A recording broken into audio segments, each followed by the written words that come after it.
Darshan bale ರದ್ದು ಬಿಕೋ ಅಂತ ಇದೆ ಮೈಸೂರಿನ ಅವರ ಮನೆ ಫಾರ್ಮ್ ಹೌಸ್. ಮೈಸೂರಿನಲ್ಲಿರುವಂತಹ ದರ್ಶನ್ ಮನೆಯ ಮುಂದೆ ಪೊಲೀಸ್ ಬೀಟ್ ಹಾಕ್ತಾ ಇದೆ. ಸಿದ್ಧಾರ್ಥ ಲೇಔಟ್ನಲ್ಲಿರುವಂತಹ ಮೂಪಾ ಕೃಪಾ ನಿವಾಸ ಅವರ ತಾಯಿಯ ಮನೆ. ಆರೋಪಿ ದರ್ಶನ್ ಮನೆಯ ಬಳಿ ಬಂದು ಪೊಲೀಸರು ತೆರಳಿದ್ದಾರೆ. ಅಲ್ಲಿಲ್ಲ ಅಂತ ಗೊತ್ತಾಗಿದೆ. ಸೊ RR ನಗರದ ಮನೆಯಲ್ಲೂ ಇಲ್ಲ, ಬಿಕೋ ಅಂತ ಇತ್ತು. ಅಲ್ಲಿ ಅವರ ಲಗೇಜ್ ಪ್ಯಾಕ್ ಆಗ್ತಾ ಇದೆ. ಲಗೇಜ್ ಪ್ಯಾಕ್ ಆದ್ಮೇಲೆ ಎಲ್ಲೂ ಹೋಗುತ್ತೆ, ಎಲ್ಲಿಗಾದ್ರೂ ಕೊಡಲೇಬೇಕಲ್ವಾ, ದರ್ಶನ್ ಬರಲೇಬೇಕಲ್ವಾ ಅಲ್ಲಿಗೆ. ಆದರೆ ಮೈಸೂರಿನ ಅವರ ಮನೆ ಅಂದರೆ ಅವರ ತಾಯಿಯ ಮನೆ, ಅಲ್ಲವರಿಲ್ಲ, ಬಿಕೋ ಅಂತ ಇದೆ. ಪೊಲೀಸರು ಬಂದಿದ್ದಾರೆ, ಆದರೆ ಅಲ್ಲೂ ಕೂಡ ದರ್ಶನ್ ಇಲ್ಲ. ಇನ್ನು ದರ್ಶನ್ ಅವರ ಫಾರ್ಮ್ ಹೌಸ್ ಇದೆ ಮೈಸೂರಿನಲ್ಲಿ, ಅಲ್ಲೆಲ್ಲಾದರೂ ಇರ್ಬೋದಾ, ಅವ್ರು ಚೆನ್ನೈನಲ್ಲಿದ್ದಾರೆ ಅನ್ನೋ ಮಾಹಿತಿ ಕೂಡ ಇದೆ. ಸೊ ಎಲ್ಲಾದರೂ ಒಂದು ಕಡೆ ಇರಬೇಕು, ಇರ್ತಾರೆ. ಪವಿತ್ರ ಗೌಡ ಅವರ ಬೆಳಗ್ಗೆಯ ತುಳಸಿ ಪೂಜೆಯ ದೃಶ್ಯಗಳು. ಸೊ ಇವತ್ತು ಜಾಮೀನು ಅರ್ಜಿಯ ತೀರ್ಪು ಬರುತ್ತೆ ಎಂದು ಗೊತ್ತಿತ್ತು.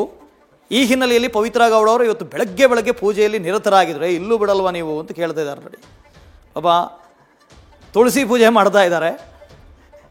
ಅವ್ರಿಗೂ ಪಾಪ ಒಂದು ಸ್ವಲ್ಪ ಗೊತ್ತಿರ್ಬೋದೇನೋ, ಆಮೇಲೆ ಏನೋ ಒಂದು ಆಗುತ್ತೆ, ಏನೋ ಒಂದು ನಡೆಯುತ್ತೆ ಅಂತ. ಅದಾದ ನಂತರ ದೇವಸ್ಥಾನಕ್ಕೆ ಹೋದರು, ದೇವಸ್ಥಾನದಲ್ಲೂ ಪೂಜೆ ಸಲ್ಲಿಕೆ ಮಾಡಿದ್ರು. ಏನು ಪೂಜೆ ಸಲ್ಲಿಕೆ ಮಾಡಿದ್ರು ಕೂಡ ಸುಪ್ರೀಂ ಕೋರ್ಟ್ನ ತೀರ್ಪು ಮಾತ್ರ ನ್ಯಾಯದ ಪರವಾಗಿತ್ತು. ಹಾಗಾಗಿ ದೇವರು ಕೂಡ ನ್ಯಾಯದ ಪರವಾಗಿರಲಿ ಅಂತೆಲ್ಲಾದರೂ ತಥಾಸ್ತು ಅಂತಂದ್ರೋ ಗೊತ್ತಿಲ್ಲ. ಪವಿತ್ರ ಗೌಡ ಅವರು ಮತ್ತೆ ಪರಪ್ಪನ ಅಗ್ರಹಾರಕ್ಕೆ ಹೋಗ್ತಾ ಇದ್ದಾರೆ. ಏನಿಲ್ಲ ಅಂದರೆ ಇನ್ನೊಂದು 6 ತಿಂಗಳು ಮತ್ತೆ ತುಳಸಿ ಪೂಜೆ ಮಾಡುವಂಥ ಸಂದರ್ಭ ಬರೋದಿಲ್ಲ. ಹಾಗಾಗಿ ಬೆಳಗ್ಗೆ ಇವತ್ತು ತುಳಸಿ ಪೂಜೆ ಮಾಡಿದರು, ಆನಂತರ ದೇವಸ್ಥಾನಕ್ಕೆ ಹೋಗಿದ್ರು, ದೇವರಲ್ಲಿ ಪ್ರಾರ್ಥನೆ ಮಾಡಿದ್ರು, ಪ್ರಾರ್ಥನೆ ಫಲಿಸಲಿಲ್ಲ. ಇನ್ನೊಂದು ಕಡೆ ಈ ದೃಶ್ಯ ಗಮನಿಸ್ತಾ ಇದ್ದೀರಿ, ಮೈಸೂರಿನ ದರ್ಶನ್ ಅವರ ನಿವಾಸ ಇದು ಪವಿತ್ರ ಗೌಡ ಅವರ ಮನೆ. ಬೆಳಗ್ಗೆ ಪೂಜೆ ಆದ ನಂತರ ದೇವಸ್ಥಾನಕ್ಕೆ ಹೋದರು, ತುಳಸಿ ಪೂಜೆ ಮಾಡಿದ್ರು, ಆ ದೃಶ್ಯಗಳನ್ನು ಗಮನಿಸ್ತಾ ಇದ್ದೀರಿ. ಜೊತೆಗೆ ಅವರು ಇವತ್ತೊಂದು ಟ್ವೀಟನ್ನು ಕೂಡ ಮಾಡಿದರು. ನ್ಯಾಯ ಇವತ್ತು ನ್ಯಾಯದ ಪರವಾಗಿ ತೀರ್ಪು ಬರುತ್ತೆ ಅಂತ ಹೇಳಿದರು. ಆದರೆ ನ್ಯಾಯದ ಪರವಾಗಿಯೇ ತೀರ್ಪು ಬಂದಂತ ಕಾಣಿಸ್ತಾ ಇದೆ. ಬೆಳಗ್ಗೆ ಪೂಜೆ ಮುಗಿಸ್ಕೊಂಡು ಮತ್ತೆ ಅವರು ದೇವಸ್ಥಾನಕ್ಕೆ ತೆರಳಿದಂಥ ದೃಶ್ಯಗಳು ಇದು. RR ನಗರದಲ್ಲೇ ಪವಿತ್ರ ಅವರ ಮನೆ ಕೂಡ ಇದೆ. ಅಲ್ಲೇ ಪಕ್ಕದಲ್ಲಿ ಸ್ವಲ್ಪ ದೂರದಲ್ಲಿ ದರ್ಶನ್ ಅವರ ಮನೆ ಕೂಡ ಇದೆ.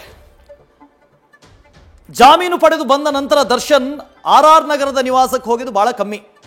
ಅವರು ಹೊಸಕೆರೆ ಹಳ್ಳಿಯಲ್ಲಿರುವಂಥ ವಿಜಯಲಕ್ಷ್ಮಿ ಅವರ ಅಪಾರ್ಟ್ಮೆಂಟ್ನಲ್ಲೇ ಇರ್ತಾ ಇದ್ರು. ಆದರೆ ನಿನ್ನೆ ರಾತ್ರಿವರೆಗಿದ್ದರಂತೆ, ಆಮೇಲೆ ಇಲ್ಲ, ಇವತ್ತಿಲ್ಲ ನೋಡಿ. ಬೆಳಗ್ಗೆ ತುಳಸಿ ಪೂಜೆ ನಂತರದಲ್ಲಿ ದೇವಸ್ಥಾನಕ್ಕೆ ಹೋಗಿದ್ದು ಆ ದೃಶ್ಯವನ್ನು ನೋಡ್ತಾ ಇದ್ದೀರಿ. ಪವಿತ್ರ ಗೌಡ ಅವರು ಇತ್ತೀಚೆಗೆ ಇವರು ಕೂಡ ಬೇರೆ ಬೇರೆ ದೇವಸ್ಥಾನಗಳಿಗೆಲ್ಲ ಹೋಗಿದ್ರು. ಅಲ್ಲಿ ಹೋಗಿ ಫೋಟೋಗಳನ್ನು ಹಾಕಿದ್ರು, ಸ್ಟೋರಿಗಳನ್ನು ಹಂಚಿಕೊಂಡಿದ್ರು, ಬಹಳ ಖುಷಿಯಾಗಿದ್ದೀನಿ ಅಂತ ಹೇಳ್ತಾ ಇದ್ರು. ಜೊತೆಗೆ ಅವರ ಬಿಸ್ನೆಸ್ಗೆ ಸಂಬಂಧಪಟ್ಟ ಹಾಗೆ ಪ್ರಮೋಷನ್ಸ್ಗಳಲ್ಲಿ ಬ್ಯುಸಿ ಆಗಿದ್ರು, ಫೋಟೋಶೂಟ್ಗಳನ್ನು ಮಾಡಿಸ್ತಾ ಇದ್ರು. ಇತ್ತೀಚೆಗೆ ಇವತ್ತು ಸುಪ್ರೀಂ ಕೋರ್ಟ್ ಜಾಮೀನು ರದ್ದು ಮಾಡುತ್ತೆ ಅಂತ ಅವರು ಅಂದ್ಕೊಂಡಿರ್ಲಿಕ್ಕಿಲ್ಲ. ಸಣ್ಣ ಢವಢವ ಇತ್ತು ಅನ್ಸುತ್ತೆ, ಅಳುಕು ಇತ್ತು ಅನ್ಸುತ್ತೆ, ಆದರೆ ರದ್ದು ಮಾಡುತ್ತೆ ಅಂತ ಅಂದ್ಕೊಂಡಿರ್ಲಿಕ್ಕಿಲ್ಲ. ಬಟ್ ರದ್ದಾಗಿದೆ. ಮತ್ತೆ ಅವರು ಪರಪ್ಪನ ಅಗ್ರಹಾರಕ್ಕೆ ಹೋಗಬೇಕು. ಮಿನಿಮಮ್ ಅಂದರೂ 6 ತಿಂಗಳು ಮತ್ತೆ ಪರಪ್ಪನ ಅಗ್ರಹಾರದಲ್ಲಿ ವಾಸ. ದರ್ಶನ್ ಅವರ ಲಗೇಜ್ ಪ್ಯಾಕ್ ಆಗ್ತಾ ಇದೆ. ಅದರ ಜೊತೆಗೆ ಪವಿತ್ರ ಗೌಡ ಅವರ ಲಗೇಜನ್ನು ಕೂಡ ಪ್ಯಾಕ್ ಮಾಡಬೇಕು. ಅವರ ಜೊತೆ ಇನ್ನೂ ಇದಾರಲ್ಲ 6 ಜನ, ಒಟ್ಟು 7 ಜನ, ಅವರ ಲಗೇಜ್ ಕೂಡ ಪ್ಯಾಕ್ ಆಗಬೇಕು. ನ್ಯೂಸ್ ಫಸ್ಟ್ ನಿರ್ಭೀತಿಯಿಂದ ನಿಮ್ಮ ಪರವಾಗಿ.